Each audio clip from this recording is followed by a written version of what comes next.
Yuk, dukung UFIT TV dengan belanja di UFIT Store. www.ufitstore.com. Bagaimana untuk mendapatkan Lailatul Qadar? Maka tentunya persiapannya panjang.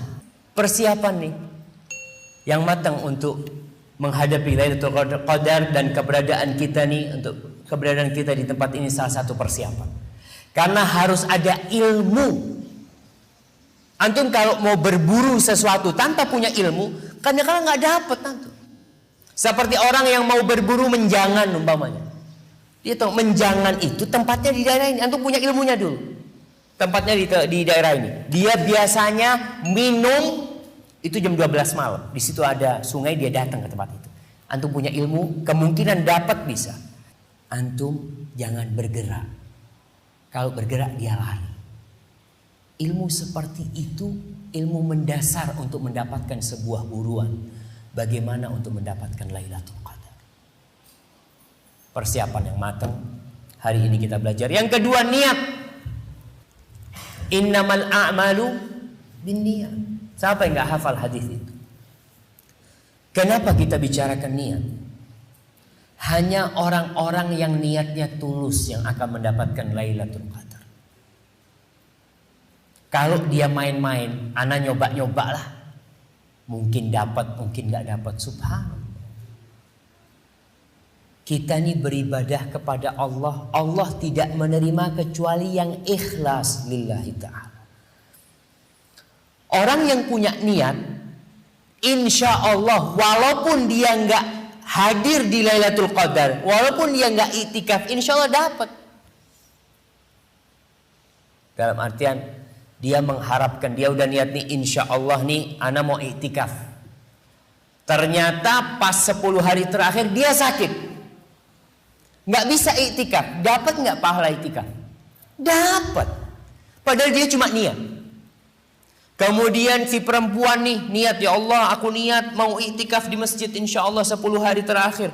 Aku mau menghatamkan Al-Quran, aku mau sholat malam, aku mau ini itu. Udah dia bikin jadwal tuh untuk persiapan Lailatul Qadar. Dia niat.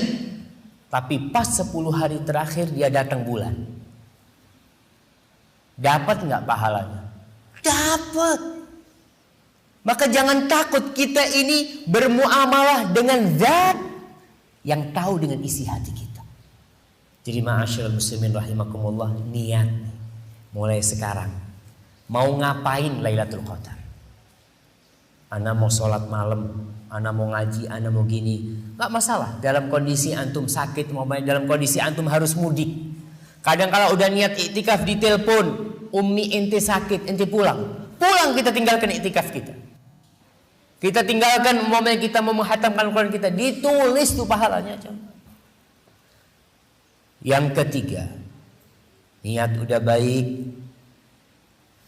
Ya, sekarang nih mulainya harus istiqomah.